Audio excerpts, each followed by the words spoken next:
Okay, so with relative majors and minors, I refer to these a lot in my videos, and the reason why is because they're sort of like the obvious solution to having multiple sections of a song. Like really commonly in pop music and stuff you hear on the radio, you'll have a song that's, you know, in the key of C major, for example, and the verses and everything will be in C major, and then you get to the chorus and it will switch over to A minor.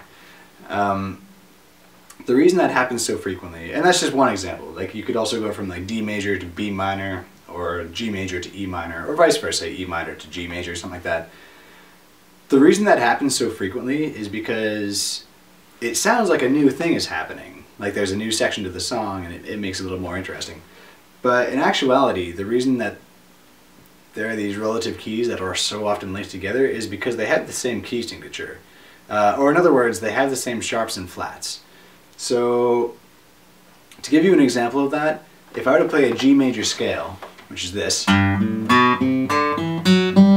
notes involved, let me rephrase that. The only sharp or flat that you have in the key of G major is F sharp, right? So we got G, A, B, C, D, E, F sharp, G. So that's a pretty easy one. Now the relative minor of G major would be a minor key that has the same key signature. So in other words, a minor key that only has an F sharp, and all the other notes are natural. So in this particular case, the relative minor of G major is E minor. So if I were to play an E minor scale, E, F sharp, G, A, B, C, D, E, right? Now that changes if you do a harmonic or melodic minor, but in just the natural minor scale, you have just that F sharp. If you don't know what I mean by the natural versus harmonic versus melodic, I have a video on scales where I touch on it briefly. It's going to be linked below, so check that out. Anyway, so G major and E minor, same key signature, consequently those two keys go together really nicely. Which on one hand is kind of great in terms of learning songs that you might hear on the radio or that you want to show off to your friends or something like that. It's really common, like if you figured out the verses, you can kind of take a pretty good stab at what the chorus is going to be.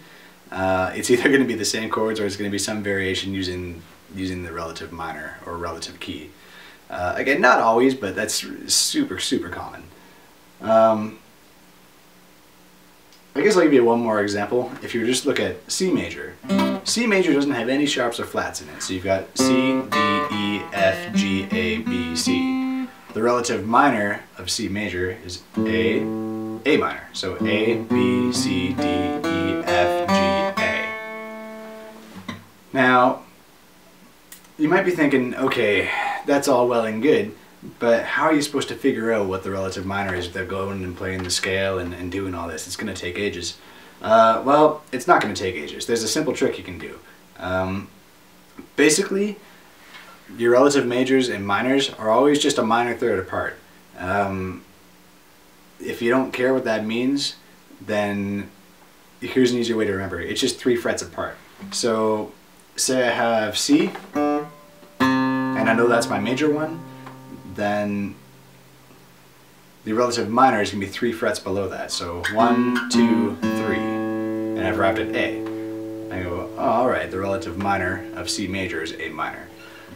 Same rule applies. Say I played an F here, and 3 frets below that, 1, 2, 3.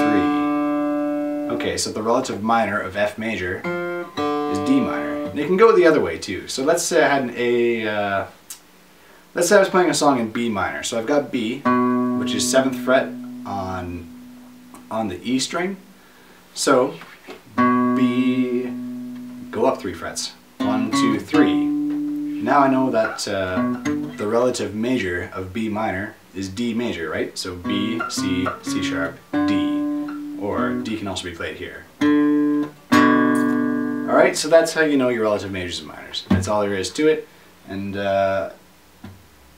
know, it may not sound like much, but again, it's super common, and I talk about this all the time in my other videos. So there you go.